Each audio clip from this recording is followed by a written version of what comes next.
일본 자위대와 한국군, 과연 누가 더 강한 걸까요? 동북아시아의 군사적 균형을 이해하기 위해 두 군대를 비교합니다. 일본은 패전 후 평화헌법으로 제한된 자위대를, 한국은 주권 국가로서의 군대를 건설했습니다. 이 비디오에서는 양군의 역사, 전력, 전략을 종합적으로 비교해 볼 것입니다. 일본 자위대는 1954년 창설되었으며 평화헌법에 따라 순수 방위 임무만 수행할 수 있습니다. 반면 한국군은 1948년 창설된 후 한국전쟁을 겪으며 실전 경험을 쌓았죠.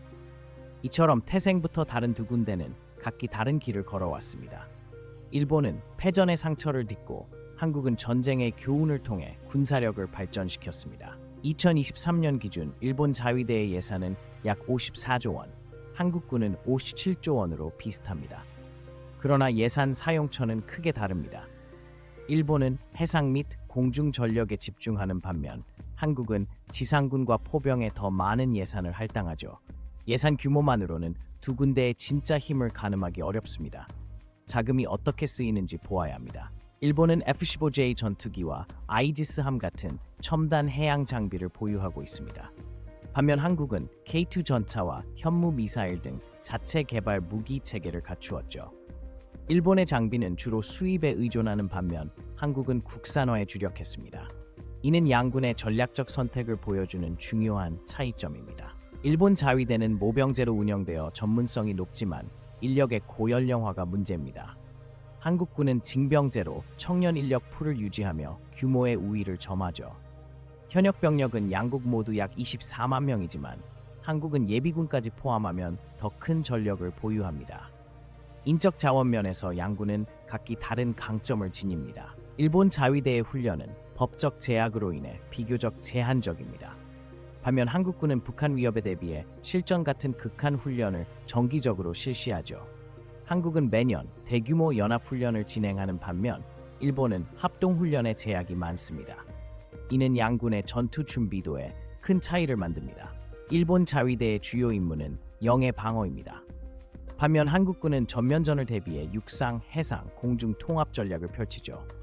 일본의 방위 개념과 한국의 교전 규칙은 이러한 전략적 차이를 잘 보여줍니다.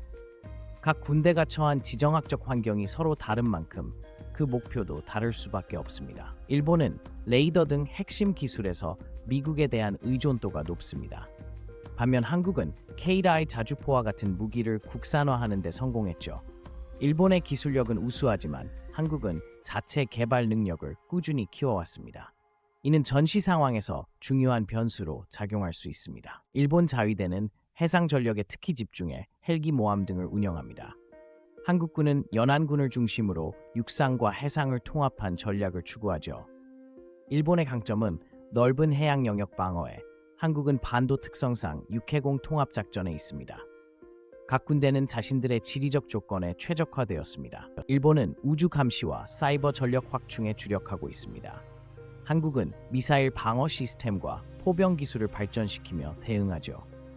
양국 모두 첨단 기술을 군사력에 접목하려는 노력을 기울이고 있습니다. 미래 전장은 단순한 병력 수준을 넘어 기술력과 혁신의 경쟁장이 될 것입니다. 일본 자위대는 첨단 해양 공중 장비와 기술력에서 우위를 점합니다. 반면 한국군은 실전 경험, 훈련 강도, 인적 자원에서 강점을 보이죠. 양군은 각자의 영역에서 뛰어난 능력을 발휘합니다.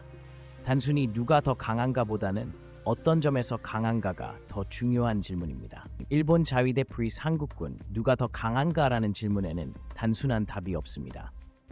양군은 각기 다른 역사, 전략, 환경에서 발전해왔기 때문이죠. 일본은 기술과 해양 전력에서, 한국은 경험과 규모에서 강점을 가집니다. 동북아의 안보 환경을 이해하기 위해서는 이러한 균형을 아는 것이 중요합니다.